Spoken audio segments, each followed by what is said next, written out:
The grand palaces of Persepolis shimmer under the relentless sun. Columns tower like giants, etched with the glory of kings. But smoke rises in the distance. Alexander's Macedonian army approaches, a tide of steel and fury. Darius III, the last Achaemenid king, stands on a balcony, his robes tattered, eyes hollow from defeat. Beside him, Stateira, his queen, clutches their young son Ochus. Darius, the gods have forsaken us. From Cyrus's cradle to this, ashes, Stateira, we must flee, my lord. The empire's heart still beats in the provinces. A horn blares, Macedonian soldiers breach the gates. Chaos erupts, Persian guards clash with invaders, swords ringing like funeral bells. Flames lick the walls as Alexander's men loot treasures. Alexander the Great enters, his armor bloodied, a conqueror's smirk on his face. He approaches a captured Persian noble, Bagoas, who kneels in defiance. Alexander, your empire spanned the world, from Indus to Ionia. Yet here it crumbles. Why fight the inevitable, Bagoas? Empires rise on the backs of the mighty, but fall on the whispers of betrayal. Yours will too, boy. King Alexander laughs, but his eyes betray unease. He signals his men to torch the room. Tapestries ignite, symbols of Persian might reduce to embers. Darius, Stateira, and a small retinue ride into exile.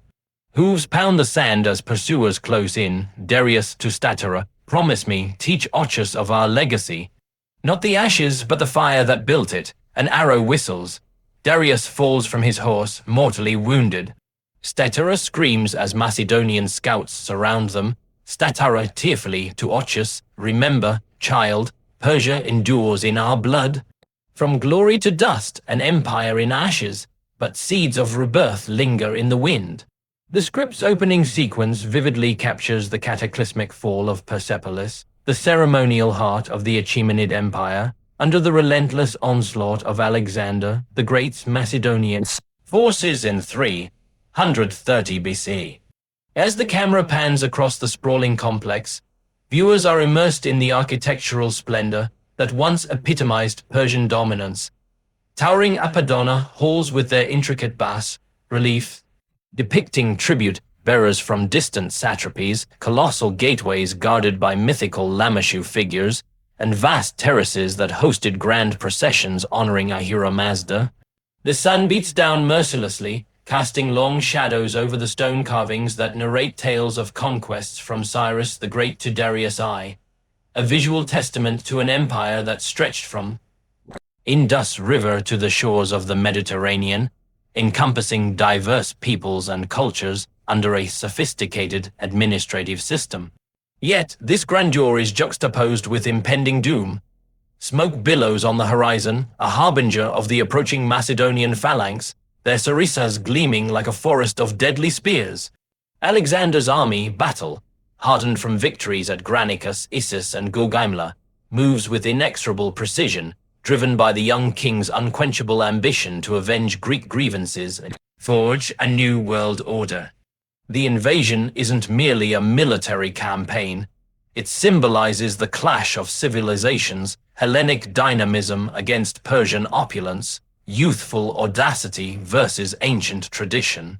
At the center of this tableau stands Darius III, the beleaguered king, his regal robes now frayed and dust-laden, his gaze hollow from the weight of successive defeats. Flanked by Queen Stateira and their infant son Ochus, he whispers of divine forsakenness, invoking the empire's illustrious origins from Cyrus's humble beginnings to its zenith. This personal vignette humanizes the historical figure, portraying him not as a tyrant, but as a tragic sovereign caught in the tides of fate. Stateira's plea to flee underscores the empire's resilience, hinting at loyal provinces that might yet rally. But the blaring horns shatter any illusions of reprieve. Chaos erupts as Macedonian soldiers breach the gates, their disciplined formations overwhelming the Persian defenders. Swords clash in a symphony of desperation. Persian immortals, elite warriors clad in scale armor, fight valiantly but are outmaneuvered by the invaders' tactics. Blood stains the marble steps, and cries echo through the corridors where once echoed the decrees of kings. This rapid collapse isn't just due to military prowess. The script weaves in themes of internal betrayal, alluding to satraps like Bessus who would later assassinate Darius, fracturing the empire from within.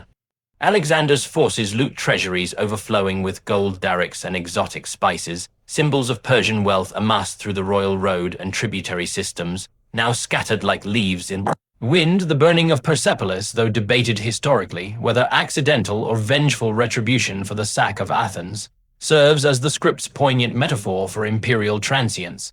Flames devour cedar roofs and silk hangings, reducing centuries of achievement to ashes. In this destruction, the Achaemenid legacy of tolerance, innovation in governance, and cultural synthesis is symbolically erased, paving the way for Hellenistic influence. Yet the scene's intensity lies in its sensory details: the acrid smell of smoke, the heat of encroaching fire, the distant wails of civilians fleeing. It sets the tone for the entire narrative, illustrating how empires, no matter how vast, can crumble under the pressures of external aggression and internal discord, leaving behind ruins that whisper of former glory. Darius III emerges in the script as a poignant emblem of faded sovereignty, his portrayal steeped in the anguish of an empire's twilight. As the last ruler of the Achaemenid dynasty, he inherits a realm forged by Cyrus the Great's visionary conquests and Xerxes' ambitious expansions, yet finds himself ensnared in a vortex of decline. The narrative delves into his psyche, painting him not as a villainous despot, but as a man burdened by the inexorable march of fate. Standing on the balcony overlooking Persepolis, his tattered robes symbolize the unraveling of Persian unity, once a tapestry of multicultural harmony under the satrapy system, now frayed by internal dissent and external threats. His eyes, described as hollow from defeat, reflect the cumulative scars of battles lost. The humiliating rout at Issus in 333 BC, where Alexander's tactical brilliance shattered the Persian flanks, and the devastating blow at Gaugamela in 331 BC, which sealed the empire's military fate. These defeats strip away the veneer of invincibility, leaving Darius to grapple with the erosion of loyalty among his nobles, some of whom whisper of defection or outright betrayal. The theme of divine abandonment permeates his whispered lament. The gods have forsaken us, from Cyrus's cradle to this, ashes. This invocation of Ahura Mazda and the Zoroastrian pantheon underscores a profound spiritual crisis. In Persian cosmology, kings ruled by divine right, their authority a reflection of cosmic order. Darius's despair suggests a rupture in this sacred bond, as if the gods have withdrawn their favor, mirroring historical accounts where omens and prophecies foreshadowed doom. Yet the script humanizes this by juxtaposing his regal isolation with familial tenderness. Beside him stands Stateira, his devoted queen, clutching their young son Ochus, a fragile thread of continuity amid chaos. Her urging to flee evokes the empire's latent resilience, with provinces like Bactria and Media potentially harboring loyalists.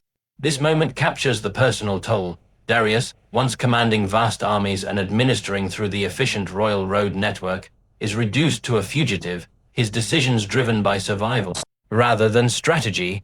As the scene transitions to exile, the script intensifies the drama. Darius, Stateira, and a meager retinue gallop into the desert outskirts at dawn. The pounding hooves a rhythmic dirge for a dying era. The arid expanse, once traversed by Persian couriers bearing imperial edicts, now becomes a stage for desperate flight. Pursuers, Alexander's scouts close in, their shadows lengthening like inevitability itself.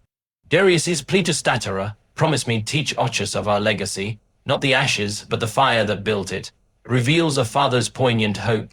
It highlights the enduring Persian spirit, the fire of innovation in governance, tolerance for diverse faiths, and architectural marvels like the Apadona Palace. Yet, tragedy strikes with an arrow's whistle, felling Darius in a mortal wound. This echoes historical records of his betrayal and assassination by Bessus, a satrap who proclaimed himself Artaxerxes V, further fracturing the realm. Stateira's scream pierces the dawn, encapsulating the familial devastation. Surrounded by foes, she imparts a final lesson to Ochus. Remember, child, Persia endures in our blood. This line transcends personal loss, emphasizing how imperial downfall exacts a human cost. Widows, orphans, and shattered lineages. Darius's exile arc thus weaves themes of hubris, betrayal, and resilience, portraying him as a tragic archetype whose fall mirrors the empire's.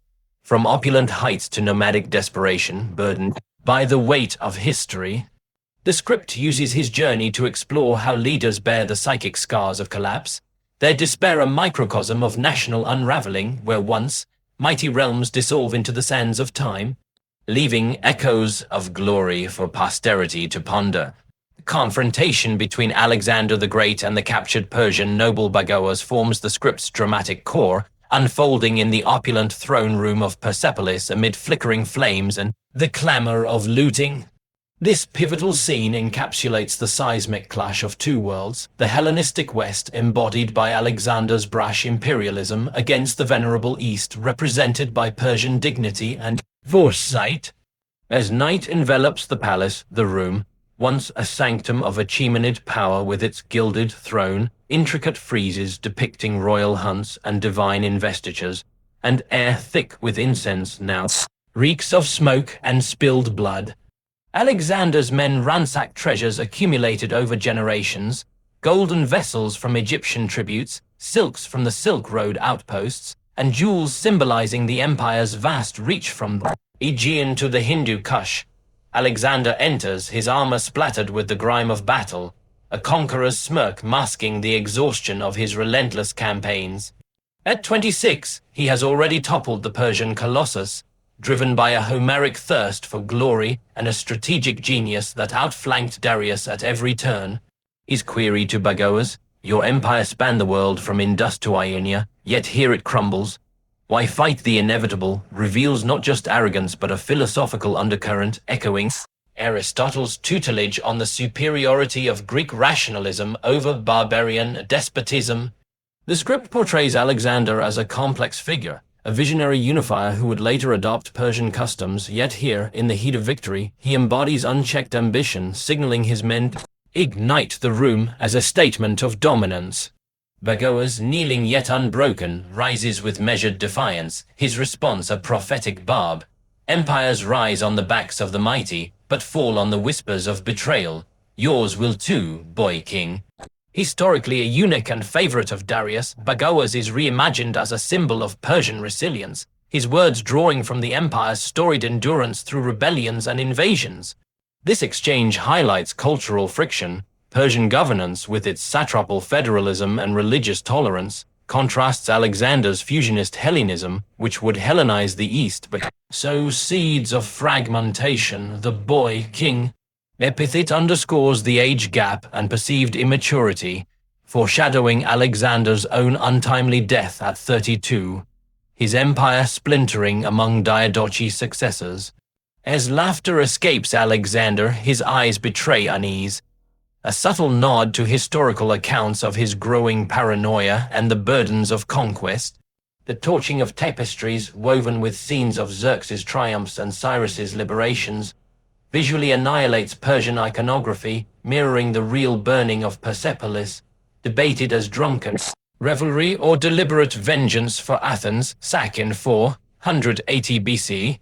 Flames devour symbols of might, the winged Ahura Mazda motifs, representations of imperial roads spanning 500 kilometers, and artifacts from multicultural subjects.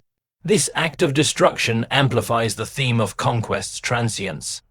What Alexander seizes in fire, he cannot hold eternally. The scene's tension builds through sensory immersion.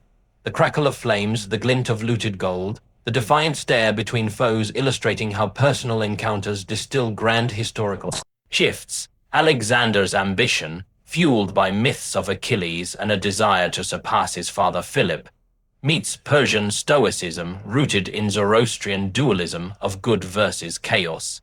Bagoas' warning hints at future betrayals, like the mutinies Alexander faced in India, underscoring that empires built on conquest often crumble from within. This confrontation not only propels the narrative but philosophically probes the ephemeral nature of power, where victors become vulnerable and the conquered spirit lingers, influencing the syncretic world that followed. In the script, Queen Stateira and her young son Ochus embody the fragile thread of continuity threading through the Achaemenid Empire's cataclysmic downfall, transforming personal tragedy into a beacon of enduring legacy. Stateira, historically Darius III's wife and a princess of royal blood, is depicted not merely as a consort but as a pillar of resilience, clutching Ochus on the balcony of Persepolis as invasion horns shatter the air. Her presence humanizes the imperial collapse, shifting focus from grand battles to intimate stakes. A mother's fierce protection amid the crumbling edifice of power. As Macedonian forces breach the gates, her urgent plea to Darius, "We must flee, my lord. The empire's heart still beats in the provinces," reveals a strategic optimism, acknowledging that while capital burns, the vast network of satrapies from Egypt to Sogdia might yet preserve Persian sovereignty. This line underscores her role as a custodian of hope, countering Darius's despair with a reminder of the empire's decentralized strength, forged by Cyrus's tolerant policies and Darius's administrative reforms. The narrative pivots to their desperate exile, a dawn ride into the desert outskirts where the family's sacrifice crystallizes. Hooves thunder across sands that once carried Persian envoys along the royal road, now a path of evasion rather than command.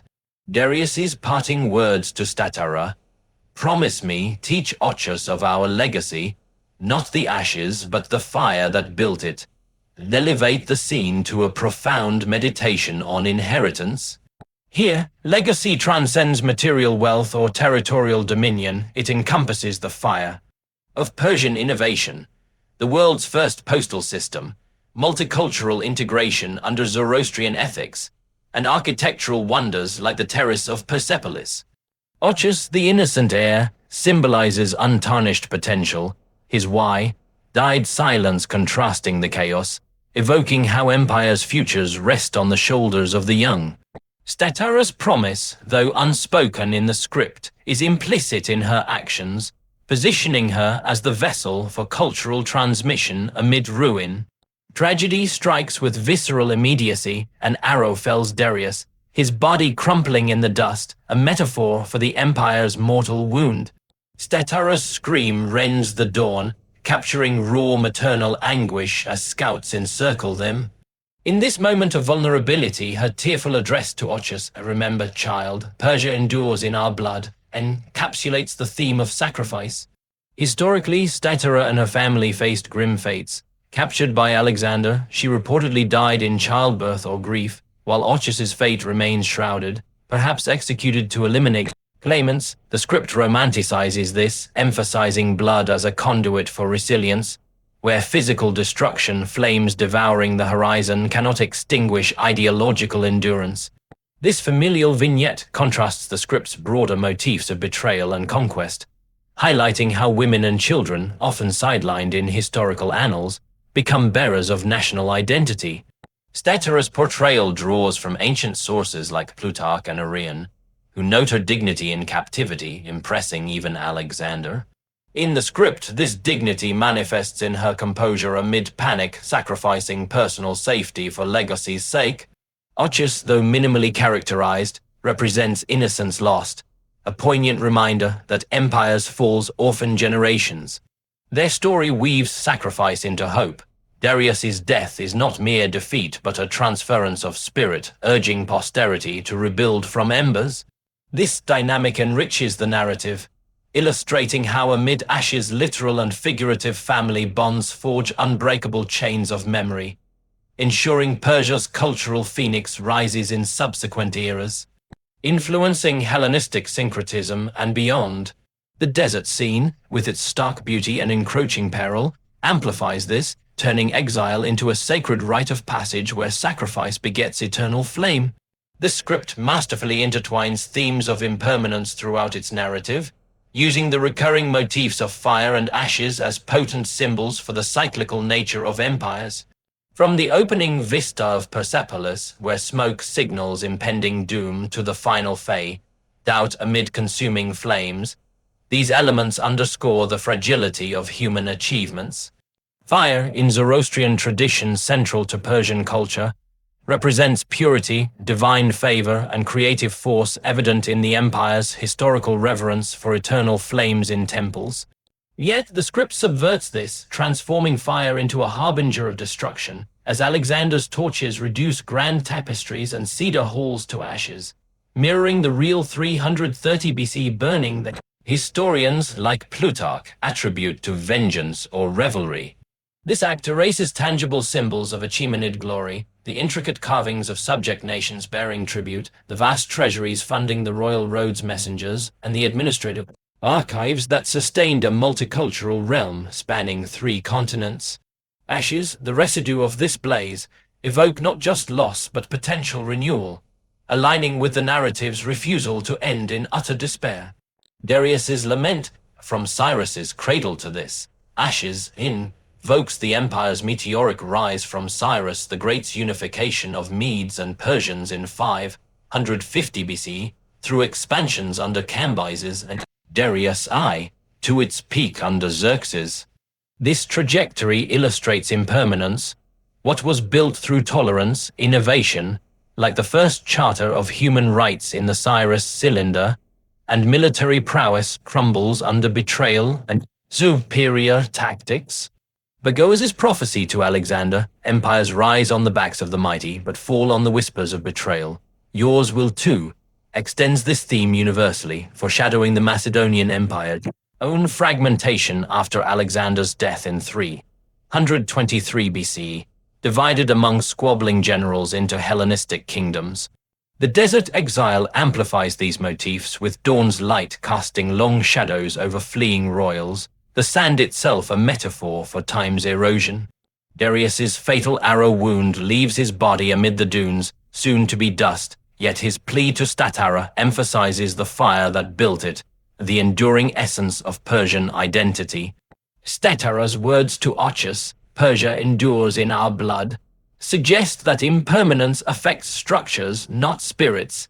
Legacies persist through oral histories, cultural diffusion, and genetic lines. Historically, this rings true. Persian influences permeated Hellenistic art, administration, and philosophy, seeding the Parthian and Sasanian revivals and even echoing in modern Iran. The narrator's voice over, from glory to dust, an empire in ashes. But seeds of rebirth linger in the wind, crystallizes this duality. Ashes, scattered by winds, symbolize dispersion yet fertilization. They nourish future growth, much like how Achaemenid postal systems and satrapal governance inspired Roman and Byzantine models. The script's visual poetry, flames licking horizons, embers glowing in night scenes, reinforces how empires, like phoenixes, invite rebirth. Alexander's uneasy laugh amid the blaze hints at his awareness of this cycle, his conquests blending Greek and Persian elements into a syncretic world. Through these threads, the narrative probes deeper philosophical undercurrents, power's illusion, history's repetition, and resiliency's quiet triumph. Impermanence isn't defeat but transformation, where falls pave ways for new rises, leaving indelible marks on civilization's tapestry. Thank you for watching this deep dive into the fall of the Achaemenid Empire and the dramatic story of Persepolis. Your support means the world to us as we uncover the mysteries of the past. If you enjoyed this video, please like, share, and subscribe to Unsolved History for more captivating explorations of ancient enigmas, forgotten battles, and the untold tales that shaped our world. Hit that notification bell so you never miss an update, and drop a comment below with your thoughts. What empire's fall fascinates you the most? Thanks again, and we'll see you in the next episode.